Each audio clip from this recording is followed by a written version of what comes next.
താത്തൻ്റെ വീട്ടിൽ പോയപ്പോൾ ഒരു സ്പെഷ്യൽ സ്നാക്ക് ഉണ്ടാക്കിയെന്ന് നിങ്ങളടുത്ത് പറഞ്ഞിട്ടുണ്ടായിരുന്നു. ആ ഒരു സ്നാക്കിൻ്റെ റെസിപ്പി വീഡിയോ ആണിത്.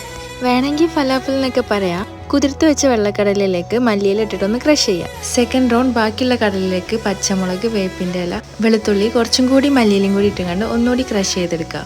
എന്നിട്ട് ഇതിലേക്ക് ചെറിയ ജീരകപ്പൊടി, കുരുമുളക് പൊടി, ഗരം മസാല, ഉപ്പും കൂടി ഇട്ടിട്ട് നന്നായിട്ടൊന്ന് മിക്സ് ചെയ്തെടുക്കുക. ശേഷം കൈ വെച്ച് നന്നായിട്ടൊന്ന് കുഴച്ചെടുക്കുക. എന്നിട്ട് ഈ ഒരു ഷേപ്പിൽ കൈ വെച്ചിട്ടൊന്ന് സെറ്റാക്കി എടുക്കുക. ഷേപ്പ് നിങ്ങൾക്ക് ഇഷ്ടമുള്ള പോലെ ചെയ്യാം കേട്ടോ. പക്ഷേ തിക്നെസ് കുറച്ചാലാണ് പെട്ടെന്ന് വെന്ത് കിട്ടുക. ഇനി എന്താ, ഡീപ് ഫ്രൈ ചെയ്യാം. എണ്ണ ചൂടാവണ നേരം കൊണ്ട് ചായക്കുള്ള വെള്ളം വെച്ചിട്ടുണ്ട്. ഇനി നന്നായിട്ട് ചൂടായ എണ്ണയിലേക്ക് ഓരോന്നായിട്ട് ഡീപ് ഫ്രൈ ചെയ്തെടുക്കുക. തിരിച്ചു മറിച്ചിട്ടിട്ട് രണ്ട് സൈഡ് ഒന്ന് ഫ്രൈ ചെയ്തെടുക്കുക. അപ്പോൾ ഇതാണ് ഈ ഒരു സംഭവത്തിൻ്റെ ഫൈനൽ ലുക്ക്.